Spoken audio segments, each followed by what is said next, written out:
What is going on, everyone? Welcome to 24/7 Football, and we have some very, very good news to bring to Newcastle fans. It's been a long journey with Mike Ashley, and it's finally coming to an end. Reportedly, they're in a takeover bid from Sheikh Khaled, who has reportedly agreed to buy Newcastle for a fee of 350 million. It's looking like a sort of Manchester City style takeover from 2008. Sheikh with a lot of money coming in to put Newcastle back on top of UK and European football. Hopefully so. Potentially. I mean, big club. Just how badly have they been treated by Mike Ashley, Tom? Yeah, he's run it like a business. Obviously quite tight with his Sports Direct mugs everywhere. Do you know what I mean? I feel he's made some poor decisions, obviously, at Newcastle, changing the name. Giving Alan Pardew, was it a 7-year contract? So he has made some bad decisions. United have done it. United have done it. David Moyes has just finished his contract at United. So, but I feel, he has made some good decisions in his time. Obviously been quite tight with his money, which obviously fans feel in the modern game is a bad thing. Yeah. He's got a lot of stick for that. Is it warranted though, considering the attendances they get? 52,000, they should not be in the bottom half. Not that they should not be, but for a club of that size, the money that they bring in, has he been a bit too tight with his budget? He's probably definitely been too tight with his budget. Having a calibre, like a manager of the calibre of Rafa at the helm. Treated him poorly as well. Yeah, you'd think you'd give him as much money as you can to build a decent squad, maybe push on to Europa League. He's kind of just restricted Rafa and used his ability to just keep Newcastle in the league. So obviously he has run it well, but just not invested enough really. Yeah, that's frustrated fans. I think with Rafa it's more false promises of being promised a budget and not receiving it. I feel like that's pretty much sums up his whole tenure at Newcastle, promising to do things to sell up, never quite happens, which is why I'm a bit sceptical about this going through. Is it one last, shithouse by Mike Ashley to just get one over on the Newcastle fans? You could see it happening though, couldn't you? Yeah, you could, obviously he missed out. Is he even a real person? He just made him up. Yeah, it's Mike Ashley's Sheikh name. Yeah. Mike Ashley's Sheikh name, that one got me. But yeah, you've completely thrown me there. You've completely thrown me there, mate. Thrown you off course because of Sheikh Khaled Ashley. Yeah, I think just key things, with a traditional club like that, to change the name of St James's Park to the Sports Direct Arena. Yeah. Issue number one there. Issue number one, obviously, you don't change something that's such an historic venue like St James's Park to a brand name. Especially one such as Sports Direct. Yeah. Not the most lavish, luxurious brand ever. No, it isn't. And to have it plastered everywhere around the stadium just seems a bit tacky, a bit tin pot. So hopefully they get removed. That would be nice. Oh, I think that'll be his first order of business. Yeah. Oh yeah, get rid of all the shit off the sides. Exactly. I think that's pretty much sums, his tenure up. He has very much ran it like a business, and he's used it to grow his business as well. Yeah. You saw how he treated Rangers with the loan and he tried to make money off Rangers in their plight. He just doesn't seem like a nice guy. No, he's just a dick. Yeah, that's the best that we can say. He's just a dick. So, to the rejoice of Newcastle fans, this Sheikh has come in. Yeah. Apparently, he previously tried to buy Liverpool. Interesting that the people around Liverpool called his group a bunch of time wasters. So, hopefully, this can come off. He's a 61-year-old. He's said to have failed for a previous bid for Liverpool, like we just said, and is the president of the United Arab Emirates Sailing and Rowing Federation. What more do you want? How much Geordie can you get than that? I mean, all he needs now is just a Greggs logo on that boat. Captain Greggs, Captain Greggs, and he'll be well away. Absolutely.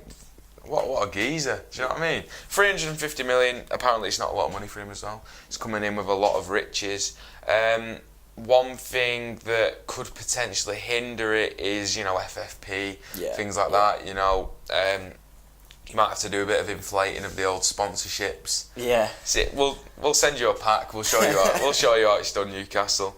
But would the key, if this new ownership came in, obviously to reinvest into that squad, would it be to keep Rafa? Yeah, I think Rafa's done a fantastic job at Newcastle.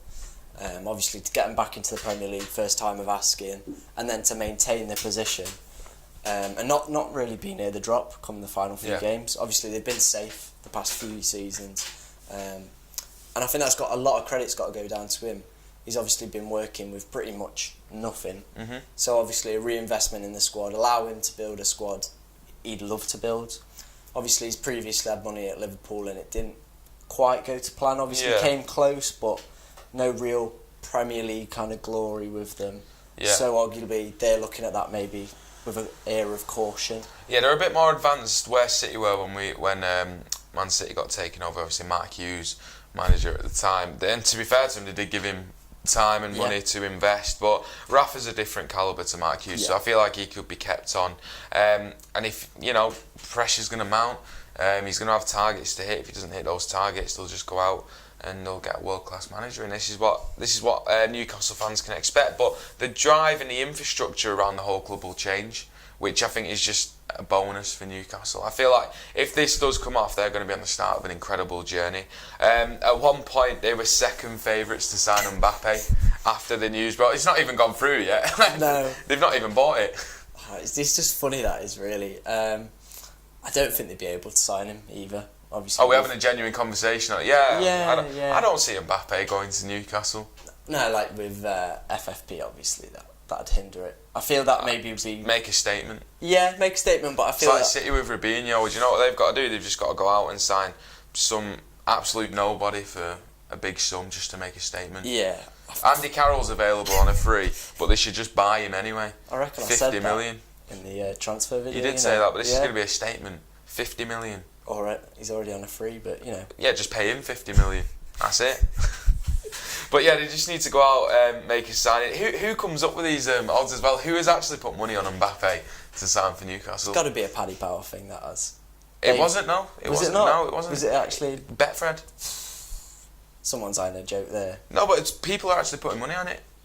Who's putting money on that? Well, I don't know the actual people. That is how odds work. So people actually putting their hard-earned money on Mbappe to Newcastle. You know what? I'd love that.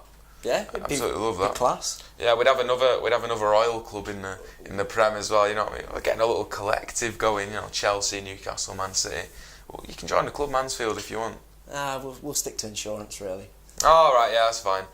So, what do you think they'd be able to achieve in the future? You've got to look at Man City and Chelsea as that model.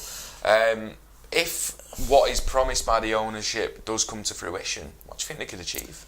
Obviously, you mentioned there's City and Chelsea. I don't think they can achieve that. Not in the short space.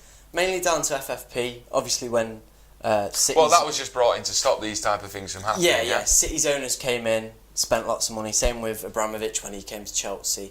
Obviously, now it's a lot more tighter. It seems like it's more restricted, kind of leaving the top clubs at the top, making it a monopoly. It's really hard for new clubs to kind of break into that mould. This is what I feel as well, and that was my main point about FFP. Yeah. I said if City have broken the rules, that's fair enough. We should be punished for it, but do I agree with the rules? No, I don't. No, yeah. It's like in business, you wouldn't restrict a new company from expanding. Yeah. So that was that was another argument. Like, how does a business grow? You have to put money into it. Exactly. But I feel Newcastle maybe wouldn't have that problem because they could attract those maybe not the highest calibre of sponsors, but they're lucky that they're in Newcastle on their own. They've got a big catchment area already. It's quite attractive to other sponsors. So, and if they've got the wealth of the United Arab Emirates coming in as well, you can see a lot of Middle Eastern companies coming in. So do you think they're actually in a better place than City were when Man City were taking over? Yeah, I think they've got obviously the fan base, like you say there. City could only wish for a fan base like that now. 30,000 in Division 2. Obviously history as well, which City don't have. European Cup Winners' Cup 1970. Oh yeah, big one, that one. Well, highest ever attendance in a football game. but it's fine. English football, but it's fine. Men's, I would say. Cool. Who were you playing that week then? You are? Who were you playing? It was against Stoke. Oh. Yeah, 84,000, something like that, at Main Road, but don't let facts get in the way of your agenda. Cool. But no, I do feel Newcastle are in a better position than when, obviously, the Sheikh came to City. But it's, like you say, obviously Hughes was at City, not the best manager in the world. Quality manager. Obviously they've got Rafa, great manager already there.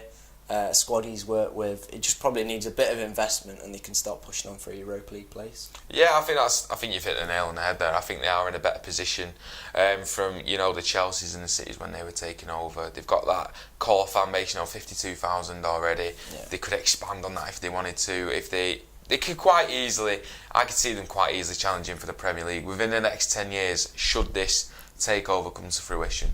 No, you can't. Can't see it. Why? Just FFP. I think they'll ruin them. Everton are getting done for it, and they've not got anywhere near where they want to be challenging. Maybe that's all we've done is just debunk FFP in this video. Newcastle fans, you must be absolutely over the moon with the takeover talk at the moment. Let us know in the comments below whether you think you could potentially be challenging for a title within the next 10 years, how you think it could go, what you've thought of Mike Ashley and his reign at Newcastle so far. So thank you very much for watching the video. If you're new around here, subscribe, like the video. Tom, again, cheers for coming on. Like I said, I'm going to have to stop saying that, but I'm just going to carry on for a little bit. Thank you for watching, everyone. If you're a Newcastle fan, happy days. Commiserations, Sunderland. Yeah, this is not the news that Sunderland wanted this week. How'd the playoff finals go, Sunderland? Well, thank you very much for watching. I'm sorry if you're unsubscribing for being a Sunderland fan, and we'll see you next time.